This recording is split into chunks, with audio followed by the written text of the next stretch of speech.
welcome to Rocks on the Pond, and we're finally here to talk about the Fall Classic. I'm Matt Sapakoff, and I'm here with the incredible Isaac Manaugh. How you doing, Isaac? I'm doing good. A little tired.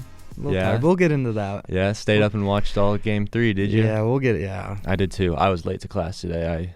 I needed that extra half hour of sleep or hour probably. But we're heading into Game 4 here later today. Today's the 28th. We're heading into Game 4 after the LA Dodgers took a 2-1 series lead in a game that took 18 innings and 6 hours and 39 minutes to complete the second longest World Series game by time of all time. But before we get to that, I think we're going to catch you guys up on Games 1 and 2. Do you have anything that's been standing out for you so far, Isaac, before I get into these recaps? No, not really.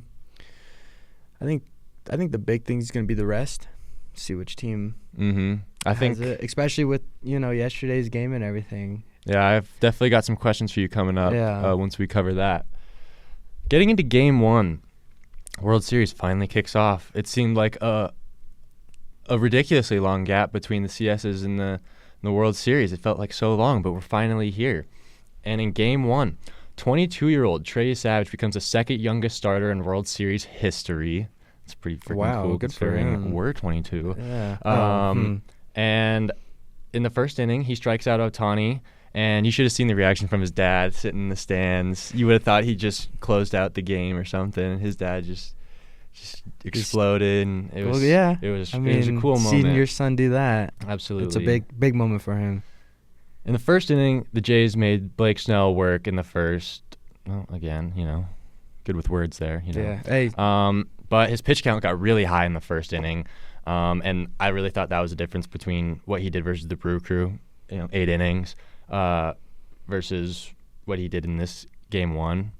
The pitches that he was getting strikeouts on against the Brewers, those were getting fouled off or taken for close balls by the Jays, and I thought it was just that's what they did all playoffs. It was just grind down the starter. Right. Varsho attacked an early fastball in the 4th inning after he struck out in his first at-bat. He hits a huge 2-run home run to tie the game. Savage went 4 innings, and I think that if you're the Jays, you would absolutely take that from your 22-year-old starter in Game 1 of the World Series. 100%.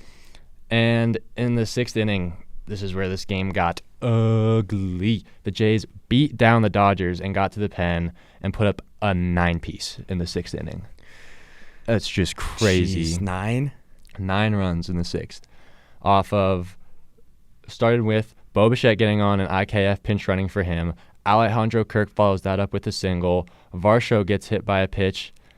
Gavin Sheehan comes in, gives up a single to Clement. IKF scores. The bases stay loaded. Andres Jimenez then comes up to bat and pulls one between first and second hard, bringing in Alejandro Kirk, and the runners stay station to station. Then Addison Barger says, bam, bam, and took a G-hack and hit a massive grand slam. It was, that ball was killed. Yeah, see, I wasn't really able to watch these games. I was, out working because apparently, I got to have a job. Yeah. But, I wasn't able to really watch it, so. Yeah, they were talking in the broadcast that, if you want to see someone who takes big hacks up to base, up to plate, here's Addison Barger. And, 1 or 2 pitches into the at-bat, he just takes. That's awesome. A daddy hack. Might as well. Bases are loaded. Well, what is nice, too, before we start getting a little deeper in, is seeing Bo Bichette back in. Yeah. Bo Bichette looked good. Being out for a month. I mean, he missed all of September, I believe, right? Yeah. I didn't really have him. I didn't think he played any postseason games. So I think World Series was his first. Yeah, this was the first game that he was able to make the roster because of his injuries. It's a leg issue. So I think in Game 2, we'll get to it, he didn't start. And in Game 3, he does. But he hasn't played the full game yet because whether it's defense or running, that the leg is didn't they not the best option. They moved him to second, correct? Yes, he did. First time playing second in the MLB. He played it a little bit in I believe, Double-A when his current manager was managing him in Double-A. So I think the reason why they put him there is because Schneider had seen him there before and he knew he could do it. Well, yeah, and that makes sense. And I think, too, I saw a little bit of the game, of course, but he had something on his knee as well. So. Yes, after his first at-bat, he did put on a knee brace to give himself more stability out there. But that inning was not done yet, that 6th inning, and Alejandro Kirk hit another homer that inning, a 2-run shot off Banda, and that made it 11-2. Ohtani followed up in the 7th with a 2-run homer, but it kind of felt like the baseball version of Chris Paul hits a clutch 3 to cut the lead to 46. Right. I mean, yeah. Shohei's playing out of his mind, but 11 runs will do it. Jays win 11-4, and Sir Anthony Dominguez comes away with the win. This game was, how Jays fans envision it when they think of their winning recipe. It's getting the starter out early, especially against the Dodgers, and it's grinding at-bats, and that's what this game was, and they did a great job. Yeah, and I mean, that's Blue Jays baseball to its finest right there. Absolutely. Long ball will win the game for them. In Game 2, in Toronto still, Colorado native Kevin Gausman and Japanese superstar Yoshinobu Yamamoto squared off on the mound. Freddie Freeman in the first inning gave the Dodgers an early lead when he scored off a Will Smith single. And in the first, it looked like the Jays might be able to wear down Yamamoto just like they did Blake Snell, as the Jays got first and third in the first inning, but were unable to push a run across. That was a big missed opportunity. Early in a game, early opportunity to, I think he did throw 25 pitches in that inning, but this was a chance they had to get an early lead and to really make it so that Yoshinobu Yamamoto was going to get taken out earlier than he did. And obviously, we'll see as this game went along, he didn't get taken out. So that was an early punch that the Dodgers dodged. Yeah, exactly. Yeah, and that was, I mean, when you look at the stat line in Yamamoto, the way he's been throwing, that would have been huge to get. I mean, honestly, the way he's throwing. I'll give you some historical numbers of just how good his postseason's been. But after I recap this game, I'm going to have a question for you in regards to how his pitching at this postseason is stacking up all time. Okay. But moving forward, the Jays get their only run of the game in the third inning from a sac fly off the bat of Alejandro Kirk, which scored George Springer, who has just been getting beat up this postseason. He's getting hit everywhere by everything. He got nailed by a pitch in this at-bat. But in this game, pitching was really, really amazing. At one point, Gausman retired 16 or 17 straight, and Yoshinobu Yamamoto ended the game by retiring 20 consecutive batters to go complete game and get the win in Game 2. 20? So is that 3? All but 7 batters. Yeah, so when did that start? In like the 5th inning? Probably the 2nd or 3rd. Yeah, 3, 6, 9, 12, 15. Yeah, so in about the 3rd inning. Depending on hits and all that, yeah. That's crazy. Well, yeah, there's 27 outs, and if you're doing 20 of them consecutive in a row. One thing that did you see that the Jonas Brothers played at this game? I did. Okay, so the way this was super weird. I had never seen this before. It was almost like a 7th inning stretch halftime show, air quotes, if you will. Right. And I hated it. I didn't mind them stopping the game for the stand up to cancer. They did that in the 7th, and they do that every year. Lot. And I'm fine with the that. All-Star game as well. That's a great moment. It's a good meaning. Yeah, it connects everyone there. But right after the stand up to cancer, they immediately go into a song from the Jonas Brothers and stop a baseball game.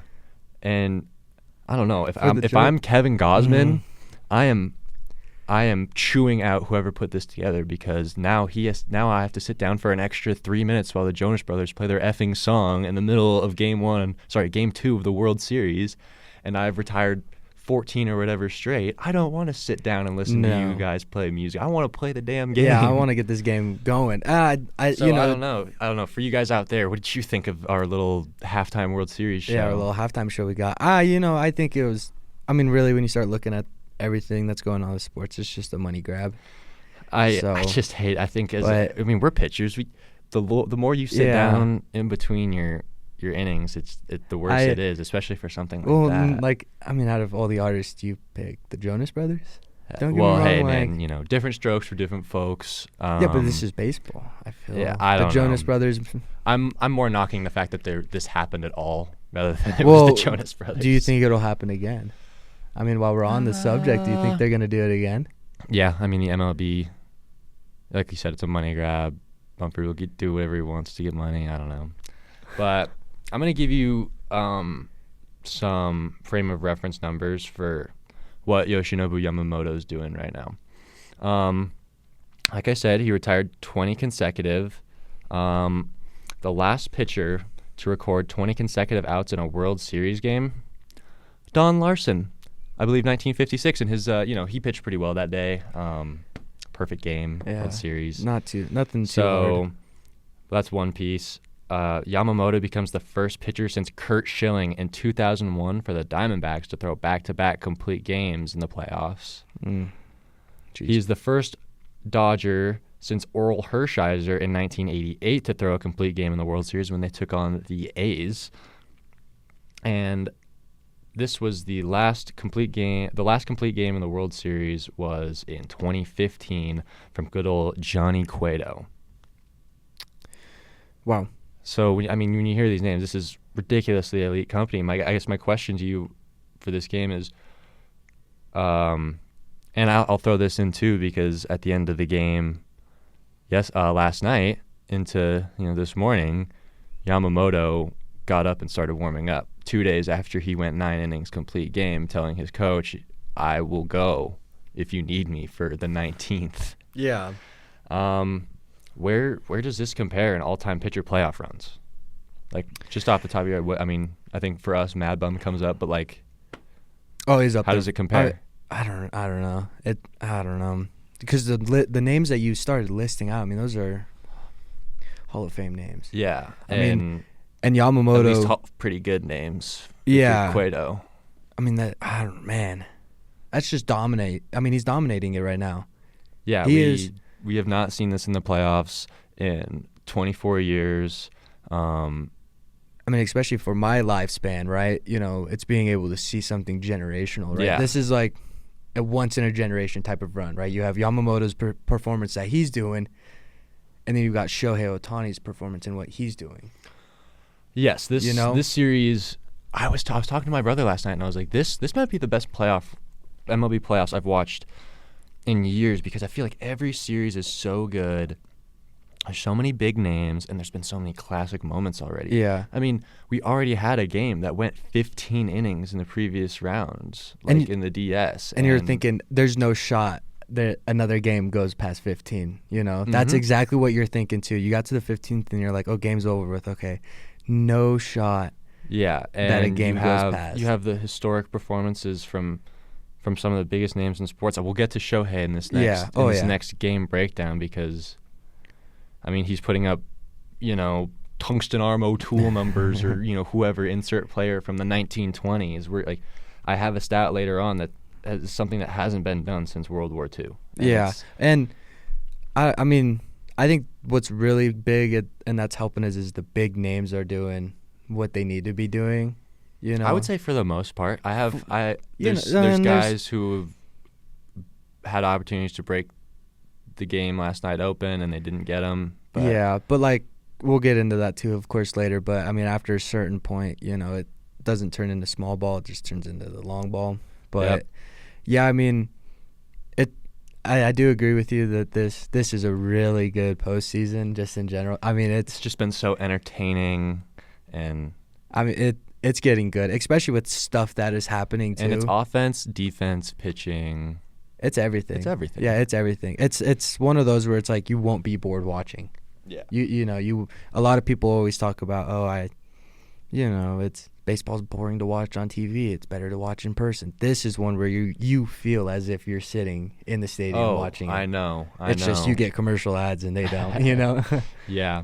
I was wondering at that game, do you think they started selling beer and food again? Like, they have to. Like, those people are going to go hungry. I mean, they have to, right? Because they played 2 games, basically. They did play. They did play 2 games. They played 2 9-inning games. After what? Maybe the 8th inning, they're thinking, okay, we'll close down the concessions. Maybe once they got to the 12th, maybe they're like, ooh. We might need to get some hot dogs. Or do you think they rolling. started running out of food? Well, I mean, I don't know. You got to provide people food. But that's not necessarily important. No, that's not important. But then also, too, though, you got to look at the aspect, though, that they've got a game today as well, too. So how much food are they going to really have? Yes. All right. I know that's not game related or anything, but how are you going to be ready for this game? Yeah. I think I have something on that later, and I want to hear your thoughts on it. Getting into this game 3 last night, and I guess all we can say is, oh my God. Yeah. Like, oh my God, this Holy is crazy. Cow. I tried my best to take notes on this game, but after what'd you write a whole essay after the 13th inning, I just couldn't anymore, guys. He's got a whole essay. I just had to watch the game, and I mean, there's a lot to take away from it, which is I don't know if I can even remember everything that happened in those 2 games. That was just one game. No, and you're gonna only remember like the big key. Yeah, so I'm really gonna try and cut this summary down for you guys. With the interesting or weird or crazy moments. Starting with in the 2nd inning, Bo Bichette was on first base, and I can't remember who was up to bat. It might have been Varsho. Anyway, the umpire, who kind of all night was giving late balls and strike calls, just kind of taking a second, takes his sweet time on a 3-2 pitch that he ended up ruling a strike. Varsho and Bo Bichette both thought it was a ball. The pitch was a ball. So that's part of why they started walking and all that. But Bo Bichette basically gets caught in between first and second, going to second on a pitch that he thinks is a walk, and Glasnow just throws the ball over to first and he gets tagged out. And that would have potentially resulted in a run, which could have been the difference in the game. Right. Yeah, that was big. And then they, of course, later down the road, a couple innings later, asked, the manager what his thought process was when he went up and talked to the umpire. And he says, I asked him if he could call them a little bit faster. All night he still stayed slow. But it's hard to, like, I don't like knocking umpires for stuff like that. These are professional umpires and stuff, but it's very seldom when you see an umpire potentially affect the game with how slow they're calling and making their decisions. And I agree with you. And then also, I mean, you're looking at it too as he's a professional baseball player, Yeah. We're always taught, especially at a young age, even though you might think it's a ball 4 when you're on the base paths, just go back to the bag just in case, and then make sure. Yeah, you make sure. And when you look at the replay of Bo Bichette, I mean, he turned around, faced the outfield, so now his back's against, so he didn't even acknowledge the fact that it was a strike until it was too late. Glasnow had the ball in his hand, and, he was already throwing it over to first. That's when, he got caught in no man's land. It was just a super weird play that I think I don't know if the umpire feels embarrassed about it, but it seemed like it could have had an impact on the game. Yeah, I feel like it did, because then they got on, and then Kirk came up and got a hit to right. Yeah, another.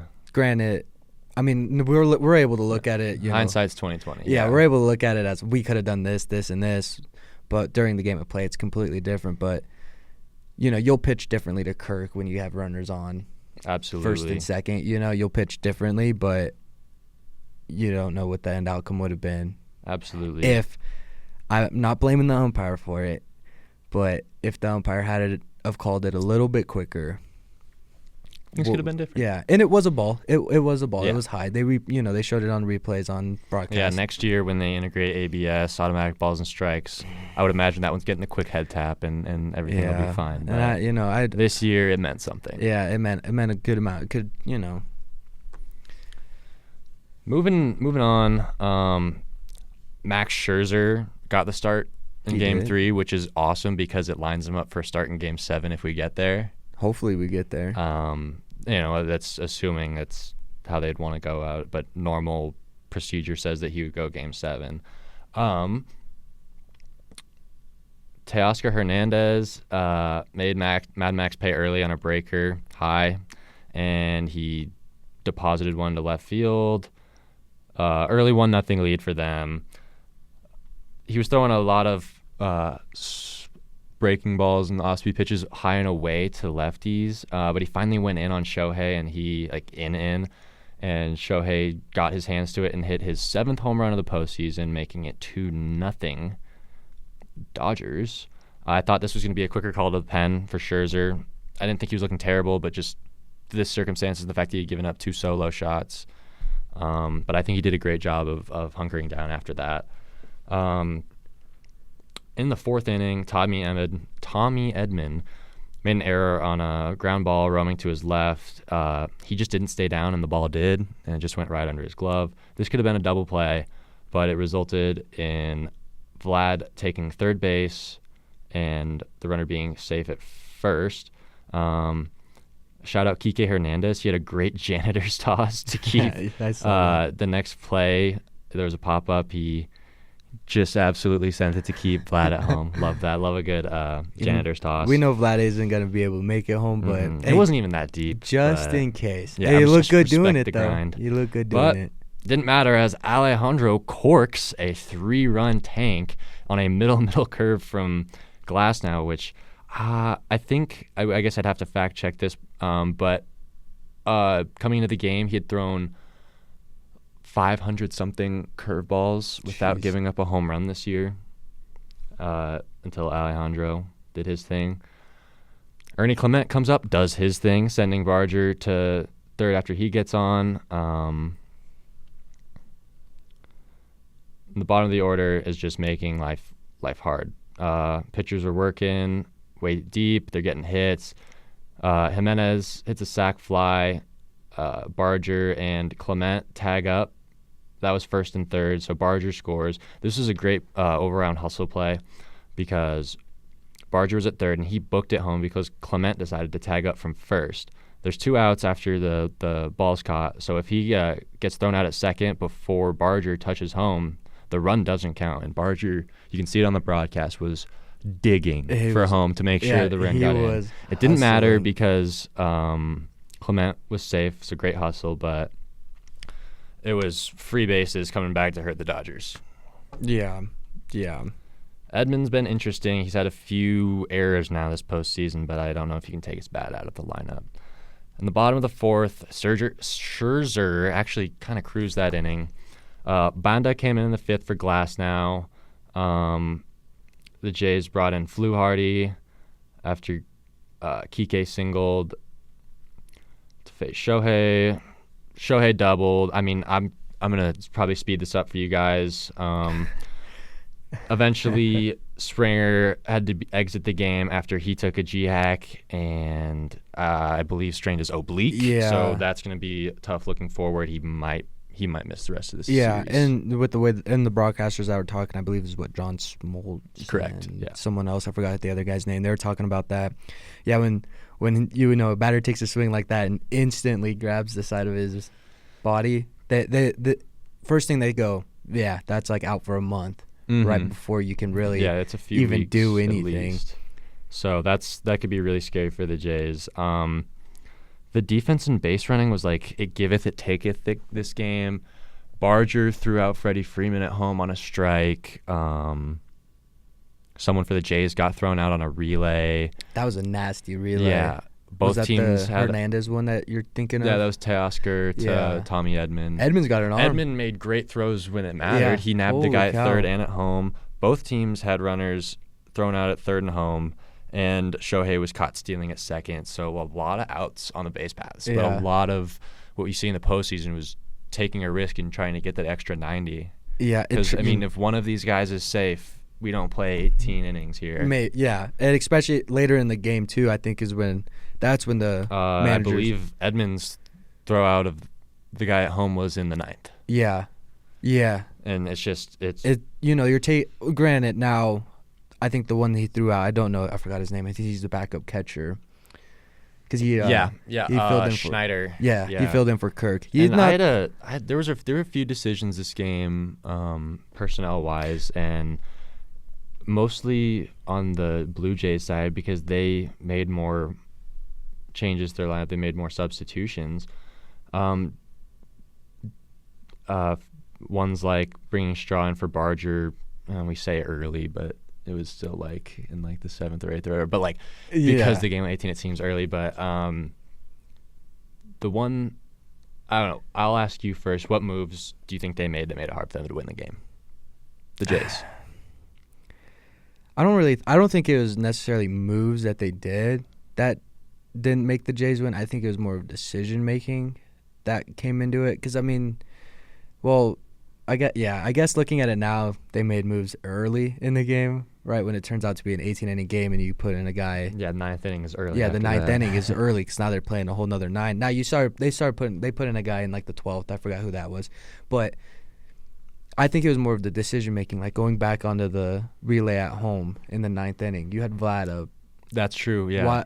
To ask you, why would you send him knowing that you have possibly your best batter up to bat right now, right, in a crucial aspect of the game? I know there's 2 outs, but you have a hot bat who's batting like in 400s in the postseason right now. He's got still over a 1,200 OPS. Are you, as a manager, or even a third base manager in the sense because he's the one that's sending him, you sending him at home, or are you going to keep him at third and hope that Vlad does something? What is your take? I mean, that was a perfect relay that they made, and it's so hard because, like we said, hindsight's 20/20. Right. And in the first at bat of the next inning, Vlad popped up, so it's like you can't even argue like, oh, it would have ended the game. I think you do send him. I think there's 2 outs. I think this could potentially be the game winner. No one knows it's going to go 18 innings at the time. I think it's a fine send. The problem I have is that I don't think they substituted guys the best they could. It ends up with Miles Straw, I believe, coming in for Barger early in like the 8th, early. And so that's your speedster off the bench gone. Right. And I understand taking Kirk out for actually no, I don't. Let me walk this back. That one I agree with you. I don't understand why they took Alejandro Kirk out for a pinch runner. One, the guy got thrown out at home. He's not. Their speedster was already used. Heineman and Schneider are not fast guys. They're faster. Literally everyone in the league is faster than Kirk. Like literally every person that plays baseball in the MLB is faster than him. Well, I mean, look at him. He's got his little legs got to move fast, 2 times faster than everyone else. I think he got taken out in the like the 12th, something like that. And there were 6 more innings for him to have crucial at bats that meant it. And once this game got into extras, I mean, Springer left the game within his injury, and Kirk's out of the lineup, and Barger's out of the lineup. It's like this lineup gets a lot less scary. Yeah. And from the 14th. From like the 13th to the 16th or 17th, they didn't actually threaten that much in extras. But so here's another question I got. As a manager, though, are you sitting there in this game thinking, okay, we're going to go to 18 innings? Or what is your limit of how many innings you think this game is going to go into? Because now, you got to look at the aspect, though, of you're putting guys in 7, 8, right? Game's only 9. So really, in a sense, it looks like it's a good decision to put. Yeah, and that's what we're saying. Like, hindsight is 20/20. Yeah. Obviously, you'd say, oh, well, you could, if you keep Kirk in, he could have a chance to affect this game later. So it's hard. But, I mean, the only other person, the Jays are unfortunate in this sense because they played the only manager that has ever managed an 18-inning World Series game before. And it's because this happened in 2018 between the Red Sox and the Dodgers, where Dave Roberts was their manager. So he's been in this somehow. Right. Like, somehow. It's not like you can go into a game planning for 9 innings, and it's not something you can plan for, but Dave Roberts has somehow had experience in this. Yeah. So I don't know. What else happened in this game? Oh, I thought it was super cool that Clayton Kershaw came in the 12th or 13th and was able to get that last runner out. The Dodger hater in me would have loved to see a home run. A walk. Him give up the lead. Grand slam, that would have been. Yeah, give up the lead and do what he usually does in the postseason, which is not do well. Well, but the baseball romantic in me was like, I actually think it would be pretty cool to see Clayton Kershaw on what is most likely his last appearance in his career get a win in the World Series. That wouldn't be the worst thing. So, but regardless, electric moment, 8 pitch at bat against Lucas. Tough AB, but he gets him on the slider and he grounds out, and the Dodger Stadium just popped off after that. I think the air in the stadium when he came in was, oh no, like this could be bad. Well, he came in at a really bad time. But I mean, being an experienced pitcher like him, now they did show his postseason stats, and he's not the greatest. It's pretty bad. I think he's got about a 6 ERA. It's pretty bad. But they were relying on the veteran of him to do it, and I mean, I agree with you. It would be nice to see Kershaw finish his career with the World Series ring, but I mean, I don't care if he gets the ring. He's won enough, whatever. But I don't know how you feel about him, but like, despite facing him for basically my entire life as a Rockies fan, I still have the utmost respect for him. Oh yeah, well, he knows what he's doing. He's a good pitcher, and being a pitcher myself, we're pitchers, so we understand, what it takes. So. Yeah. I guess I'll try and wrap it up with the rest of the extras, and then we'll get into some more of the talking points there. But I think the Jays probably had about 3 heart attacks in extras. Will Smith connected with a baseball that he kind of bat flipped on, thought ended the game. Yeah. And then Freddie did it, and then Teo did it, and earlier in the day, those are home runs. Oh, that was Alejandro Kirk's home run. Was about, when you look at the launch angle and exit velocity on those, they're all in the same ballpark. All of those are home runs earlier in the day, but when you play in LA, I guess in close to coast in general, but especially in that LA stadium, once it gets dark and the sun sets, it's like a wall gets put up in the outfield. The air gets thick. The wind's blowing in from the breeze from the ocean. It's that ocean. Yeah. That's really ruining it for them. Yeah. So like these balls would have been home runs earlier in the day, and these fans must have just been like, no, blue balled to Kingdom Come. Like, I mean, they're badly. Like, oh no, like they were probably 5 feet away on 3 swings from winning the game. It was funny watching the fans' reactions, because off the bat, you're especially Smith's. I thought that was gone, right? Because it didn't he bat flipped. It didn't cut until after his bat flip to an extent, and I was thinking, that's it. And then, they have that. Well, it gets caught at the wall. It pans to the fans, instant head on the hands on their head, jaws are dropped. I mean, they even showed Clayton Kershaw jumped over the. Yeah, just one of the guys is standing on the rails. I was like, get down from there, man. Game's still going. It had walk-off home run written all over it 3 different times. Yeah, this was just a crazy extra innings, and I think to wind it up, I'm gonna tell a short little story. I was talking with my brother, watching the game at 12:15 or whatever time it was. Yeah. And he's talking to me. He's who's going to be the unexpected hero in this game? Because obviously you expect Shohei and Mookie and Freddie and Vlad and George Springer to be the stars, and they have been this postseason. Yeah. But who's going to be the unsung hero that writes their name into baseball lore forever with guys like David Freese, who are just who just make the biggest play in the biggest moment? And it didn't come from the bats. He thought it was going to come from the bats, and it didn't. Both of these bullpens just gave heroic performances that if the game had gone one way or another, certain guys are getting etched into these teams, Oh, yeah. history forever. Let's see. Lauer for the Jays threw 4.2 scoreless in extras. I mean, let your nuts hang. Yeah. That's not a guy, like all the Dodgers guys are throwing 99, 100. He's coming in throwing 94. He's a finesse lefty, as we love to say. So he did great. 2 guys from the Dodgers who haven't pitched in like a month come in. Henriquez and Klein. Henriquez went 2 scoreless and looked great. And Will Klein, who he had an appearance in Game 1 when they were getting killed, but before that hadn't pitched in a month. And in the post-game interview, he was saying he was just sitting on his couch for like a month waiting. Just waiting. Nice. But Will Klein pitched the final 4 innings of this game, and It's just storybook stuff. I mean, he threw about 70 pitches, yes, which is like he'd over double. He'd never thrown more than 45 or 50 in his professional career. Period.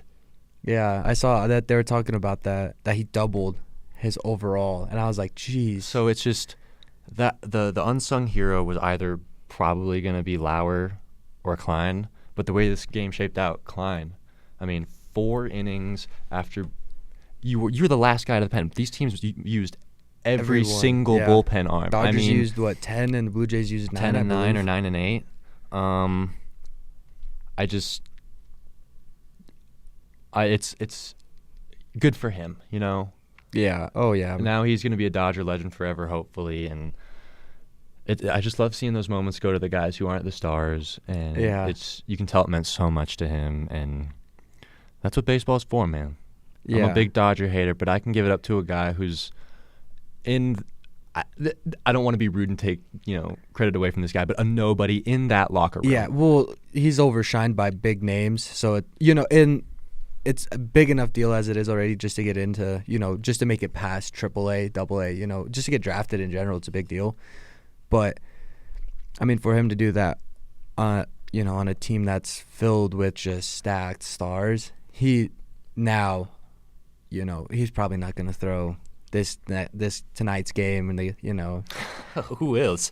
Yeah, who is? But and then Freddie Freeman finally sends us to bed in the 18th inning after his second World Series walk-off home run, becoming the first ever player to have 2 World Series walk-offs in their career, and coming in back-to-back years. Jeez, it's so cool. I was so happy though. I'm not even gonna lie. I know I want the Blue Jays to win, but I was so tired. That game got over at around 12:50 our time.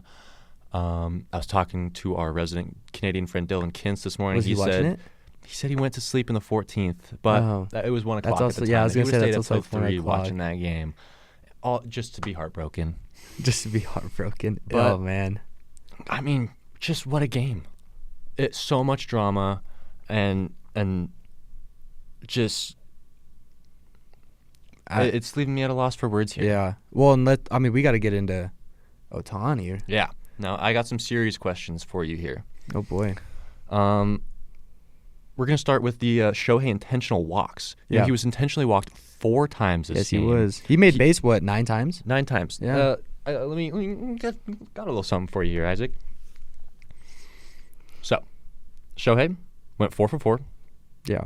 Something light, He was intentionally walked 4 times and drew another walk all on his own. Yeah. He's the first player to reach base 9 times in a game since 1942. 1942. This players have only reached base 9 times in a game, 3 times. And this happened in 1922, 1932, and 1942. You realize we're going to be talking the war era. You realize we're going to be in our 80s and 90s talking to our grandkids like, I watched the game where Shohei Ohtani got on base 9 times. They're like, Grandpa, shut up. You don't know anything. That didn't happen. Yeah. Jeez. 1942. Think of all the amazing players that have come around since then. Barry Bonds never did this. No. And he got intentionally walked more than anyone ever. Yeah. It's just, he's breathtaking. I don't know. What else do you got on Shohei? Then he hit 3 home runs as well too, correct? Two home runs this game, so moving his postseason total to 3 extra base hits that he had. No, it was 2 doubles and a home run. Gosh, I think I keep actually. Forgetting because this guy. It happened so early on in the game too. So early on. Looking at it now, I mean, it's like, it only happened in the 5th inning, But as a person watching the game, as a baseball fan, and as a person who understands situations in baseball, what do you think of all the intentional walking? I think I was fine with it. It was as a baseball fan and someone that wants to see teams win, I didn't like it because it would be nice. It would have been nice to have seen a Shohei Ohtani walk-off home run, but in the aspect though of understanding it, I wouldn't want to pitch to him. I have a little bit more faith throwing against Mookie Betts than I do against Shohei. Yeah, and I know watching this game, Dodgers fans were probably just losing their minds. You could tell they were mad, they especially were in stadium. Every time you knew. But if you're Schneider, I mean, if I'm him, I'm saying I'm not losing the game to him in extras, and I'm gonna pitch around him. And I mean, I guess this will lead into my question for my next question for you, but Mookie Betts needs to freaking step up, man. Yeah. My question to you is going to be, who is your X factor moving forward? Who has to play well if their team's going to win?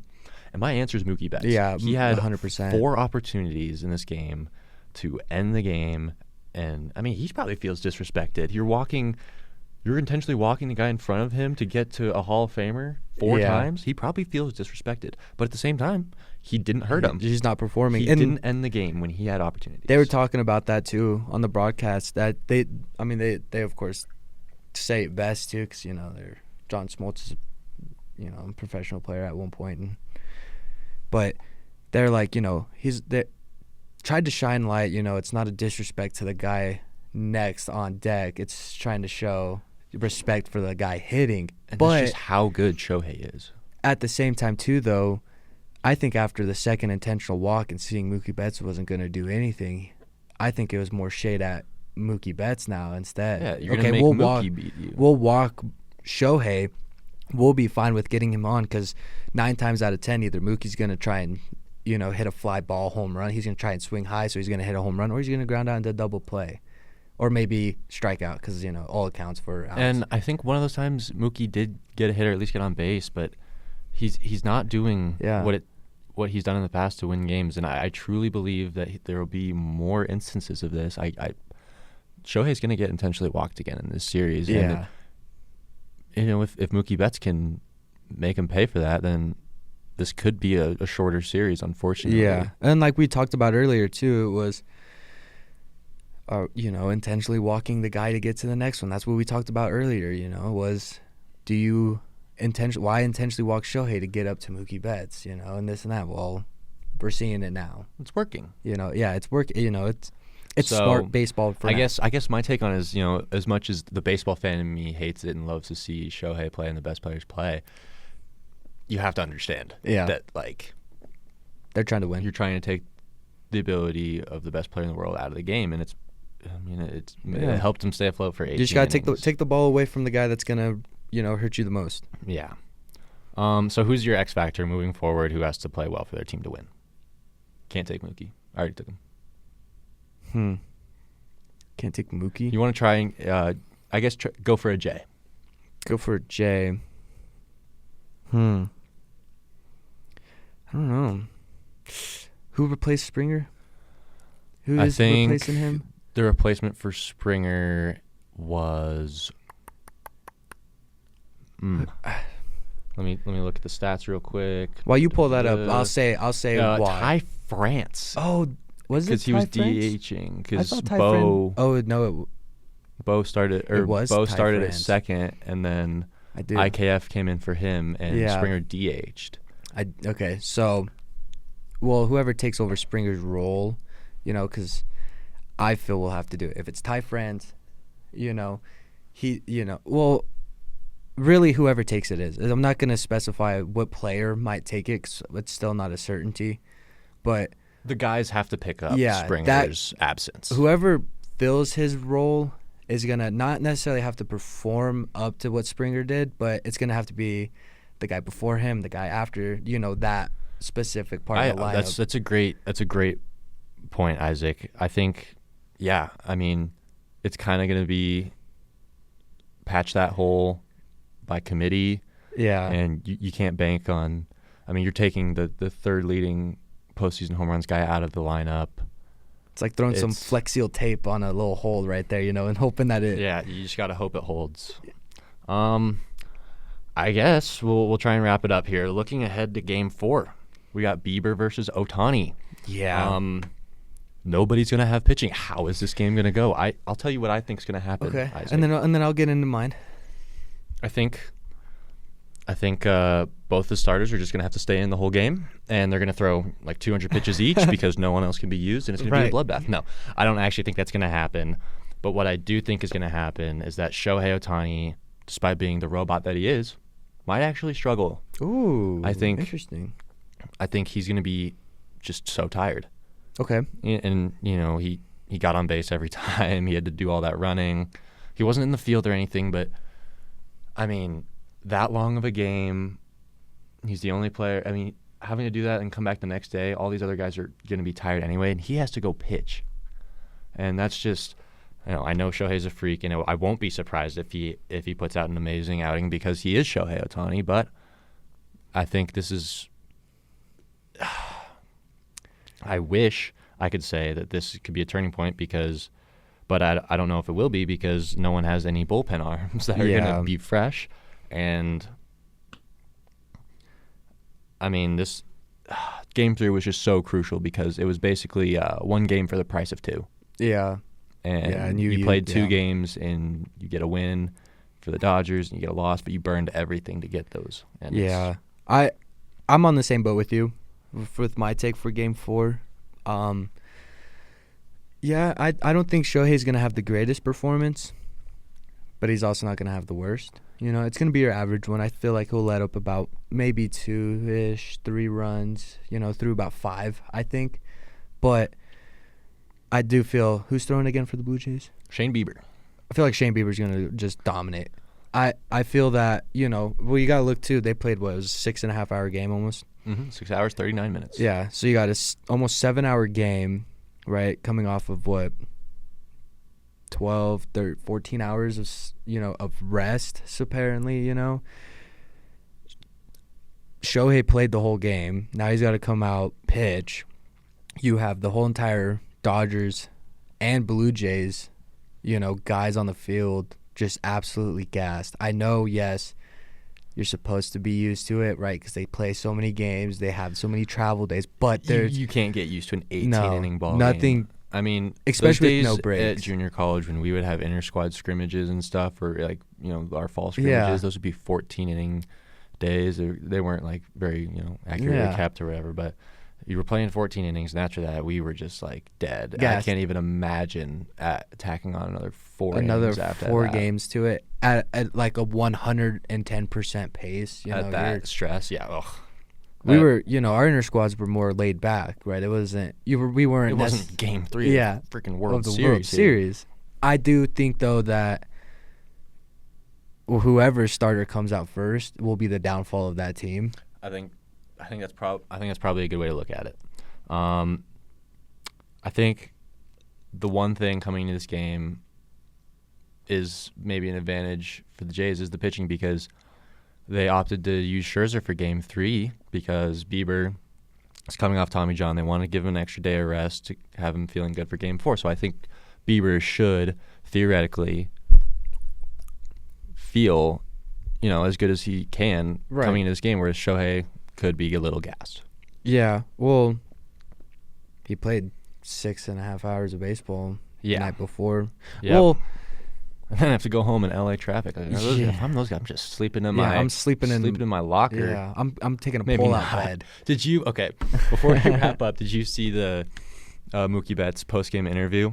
No, I turned my TV off right away and went to bed. So they're in the locker, and I don't want to knock the reporter too hard because I'm sure he was just as tired as everyone else. But his question was along the lines of, when you put your head on the pillow tonight, who are you thinking of, Freddie or Shohei? Oh. And Mookie responded by saying, I don't know. I don't think I'm going to think about another man when I'm going to bed. Yeah. And it was just really funny. Everyone was so tired. It was just. He definitely had something in his mind. He was thinking, this is going to be such a great question.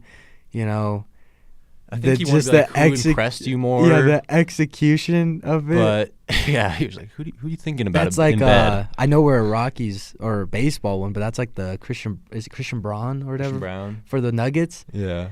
It's, like the chewing the gum one. Is that gum, where he's like, is the gum good? He's like, just law it my mouth, Yeah. And he's like, oh. Don't want to knock the reporter because, he had been at a game for 7 hours too and all that, but it was just really funny. Yeah. Maybe a little bit longer, too. I know reporters got to get there a little bit earlier before game time. And stay real late, so. They're thugging it out the whole entire time. Yeah. I think the other thing to look in this series is, can Springer get back on the field?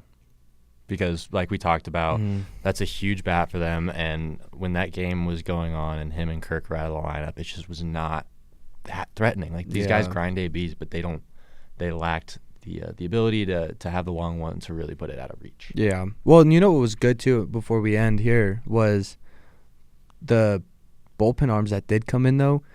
The ones that went the longest were their late relievers, guys that were in the bottom of him. You know what I mean?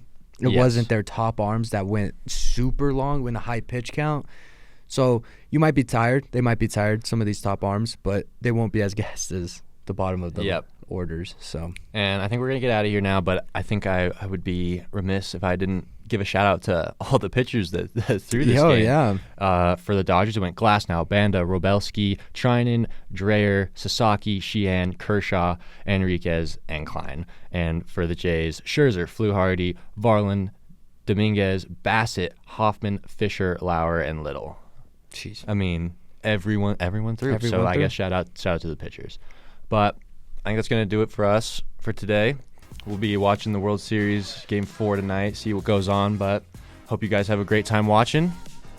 We'll see you guys later. Yeah, and next episode will probably be after the World Series, right? Because Game 7 would be on Halloween. We'll try and get an episode out before, depending on how long the series goes, I guess. We'll try and get an episode out before, but if not, we'll see you guys after for the recap, and I guess we'll have to get into some postseason stuff or off-season stuff soon. Yeah, we'll get that going and see what's crack-lacking in the MLB after the World Series. All right, that's it from us from Rocks on the Pond. You guys have a lovely day. And scene.